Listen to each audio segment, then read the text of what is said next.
উদ্ভট তাল কাকে বলে জানো? এক তাল এক পাক মাঝে যেটা তাল সেটাই হলো উদ্ভট তাল।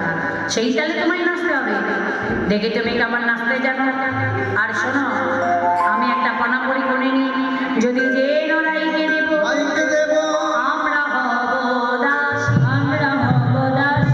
দুঃখী কথা শ্যাম কহে, দুঃখিনী দেখে হাসি, দুঃখিনী দেখে হাসি। এই তোমার সঙ্গে পথ থাকলো। এবার তুমি নৃত্য আরম্ভ করো। এবার গোবিন্দ নৃত্য শুরু করবে।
রাধা গোবিন্দের নৃত্য দর্শন করে স্বর্গবদ্ধ পাতাল সবাই নাচছে।